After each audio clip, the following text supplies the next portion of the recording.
Mheshimiwa Mwenyekiti, kwanza nitumie fursa hii kukushukuru sana kwa kunipa fursa ya kuwa mchangiaji wa kwanza katika siku ya leo. Lakini nitumie fursa hii kumshukuru na kumpongeza sana Mheshimiwa Rais Dr. Samia Suluhu Hassan kwa hotuba yake aliyotoa jana. Na kwa kweli Mheshimiwa Mwenyekiti, hotuba ya Mheshimiwa Rais aliyoitoa jana imefilisi sehemu ya hotuba yangu.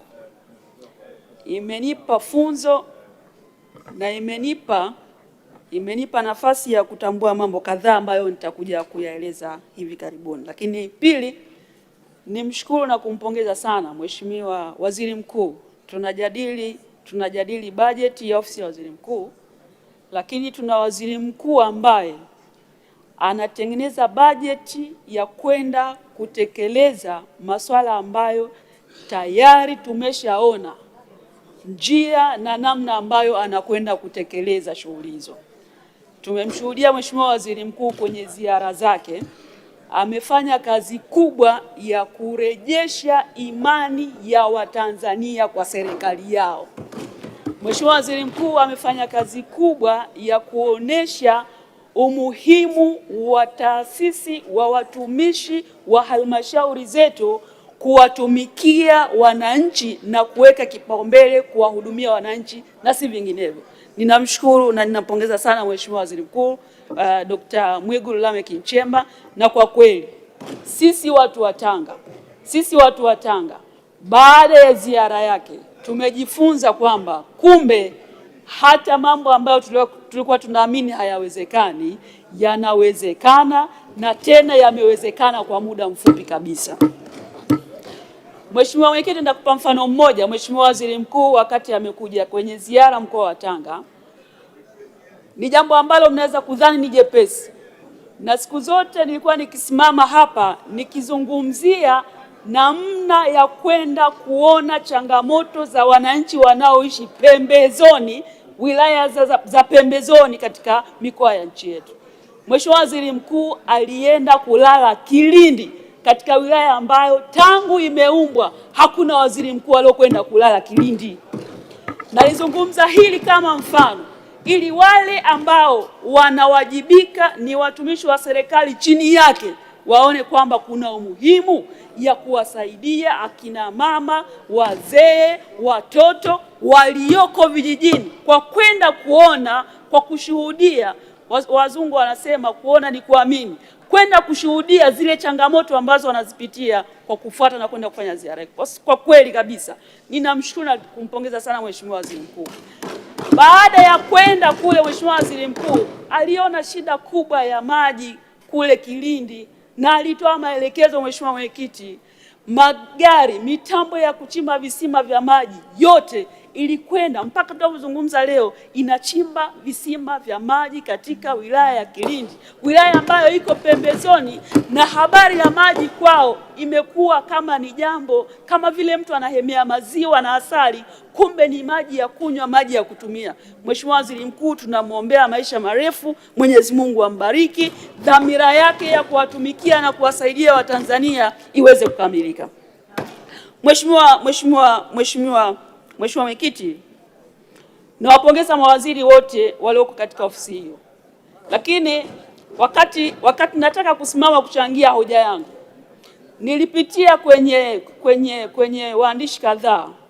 Moja ya mtaalamu anasema ukitaka kuwa mhutubi mzuri lazima hotuba yako izingatie masuala manne.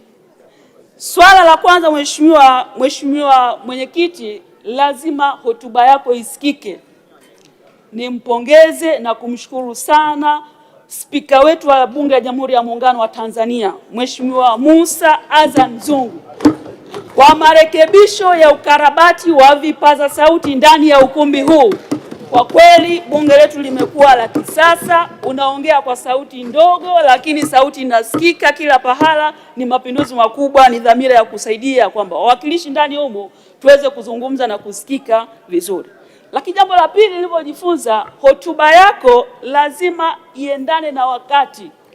Mheshimiwa Mwenyekiti, wakati tulio nao sasa ni wakati kiuchumi wa kidharura, na tumeona namna ambavyo dunia inahangaishwa na swala zima la upungufu wa mafuta kutokana na vita ambayo inaendelea kidunia. Sasa tumepata mwongozo na dhamira ya serikali imeonyeshwa namna ambavyo serikali inakwenda kubana matumizi kwa ajili ya kustahimili kuendana na dharura iliyopo nchini, iliyopo katika dunia yetu. Na hii imetolewa tayari na Mheshimiwa Rais Dr. Samia Suluhu Hassan na ninampongeza sana. Lakini sasa, Mheshimiwa Mwenyekiti, nilitamani sana nizungumzie masuala ya ajira. Nilitamani nizungumzie masuala ya kiutumishi. Nilitamani sana nizungumzie masuala ya mishahara na posho za watumishi, lakini kwa sababu ya wakati, kwa sababu najua tuko kwenye hali gani, tuko kwenye dharura za kibajeti, za uendeshaji wa shughuli za serikali, ya miradi najua tuko kwenye dharura ya namna gani. Mheshimiwa Mwenyekiti, sitazungumzia masuala hayo. Sitazungumzia masuala ya kiutumishi wala mishahara wala posho. Nitajikita, Mheshimiwa Mwenyekiti, nitajikita katika kuonyesha yale maeneo mafupi ambayo kama tukiyashughulikia kwa udharura wake, angalau Mheshimiwa Mwenyekiti, tutapunguza makali kwa wenzetu. Wakati sisi tunazungumzia udharura wa upungufu wa mafuta, kwamba unashindwa kujaza gari yako mafuta, unashindwa kufanya hiki na kile, wako wananchi vijijini tunakotoka, haya maisha ya dharura yao ni maisha yao ya kila siku. Hana uwezo wa kufanya hiko ambacho wewe unajibana kukifanya wakati huu wa dharura. Na wananchi hao, Mheshimiwa Mwenyekiti, ni wananchi wa Korogwe vijijini, kata ya Magoma, wapo maeneo ya Mkalamu. Mheshimiwa Mwenyekiti, wakati tunapitisha sheria kwa ajili ya kuanza kutekeleza bima ya afya kwa wote, hatukufuta Mheshimiwa Mwenyekiti utaratibu na ile sera ya kuwahudumia akina mama, wazee na watoto chini ya miaka 5 kuwapa matibabu bure. Hatukusema kuanzia sasa, kwa sababu tunakwenda kwenye bima ya afya, basi mwanamke aliyoko Mkalamo akienda kujifungua atozwe 200,000 mpaka 170,000. Hatukusema hayo. Lakini Mheshimiwa Mwenyekiti, ninavyozungumza na wewe, hayo mambo yanatokea akina mama katika maeneo ya vijijini. Nakupa mfano Mkalamo, Korogwe vijijini. Jana nimepokea hapa message, mwanamke hakuhudumiwa mpaka ndugu zake wamachangishana, imefika 170,000 ndio akahudumiwa kwa ajili ya kutolewa mtoto tumboni. Ni jambo la ajabu, la kusikitisha, la kufedhehesha, halifai kuonekana katika ulimwengu tunaokwenda nao sasa. Wakati Dr. Samia Suluhu Hassan anapambana kuleta huduma ya afya kwa wote, wako watumishi kule chini wazembe tu, kwa interest zao tu, ameamua kuto kumhudumia mwanamke, kuhakikisha kwamba analipwa kwanza fedha taslimu 170,000 ndipo amhudumie mama mjamzito. Mheshimiwa Mwenyekiti, hili jambo halikubaliki. Ninaomba wizara watakavyokuja kutoa majibu kuhusiana na swala la huduma za afya, hasa huduma ya afya ya msingi kule chini kwa akina mama kule, waje na majibu. Wakati tupo kwenye kuhama kwenda kwenye utekelezaji wa huduma ya afya kwa wote, bima ya afya kwa wote, hawa ambao bado wapo kwenye translation hii wanakuwa wanahudumiwa namna gani kabla hawajafika kwenye hatua ya kupata hiyo huduma ya afya kwa wote? Hawa wakina mama wa kijijini wanahudumiwa namna gani? Je, zile sera, zile sheria, ule utaratibu wa mwanzo unakuwa umesitishwa au unaendelea? Huduma zao zinakuwa za namna gani? Mheshimiwa Mwenyekiti, jambo lingine ni swala la miundombinu ya shule. Na hapa naomba nikupe mfano Mheshimiwa Mwenyekiti.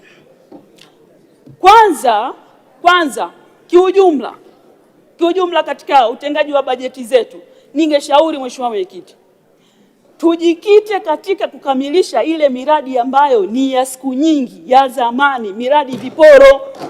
Kwa sababu Mheshimiwa Mwenyekiti, haileti maana sana tukianzisha miradi mipya, bado kuna miradi inahitaji fedha, haijakamilika, haijaanza kutoa fedha, bajeti kila siku tunatenga. Nitakupa mfano.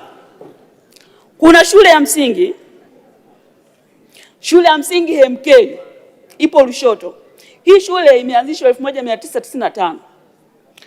Tangu imeanzishwa haijakamilika mpaka leo. Mheshimiwa Mwenyekiti, kila siku tunatenga bajeti. Hivi huyu mwananchi wa kijiji cha Mgwashi cha Malindi pale ambaye anaiona shule ya tangu mwaka 95 haijakamilika, mpaka leo ina upungufu wa vyumba vya madarasa, mpaka leo watoto hawana matundu ya choo, wakati sisi tunatenga fedha tunajenga shule mpya, tunakarabati shule nyingine, huyu hajafikiwa. Hivi anatumia busara na hekima gani kuielewa serikali yake?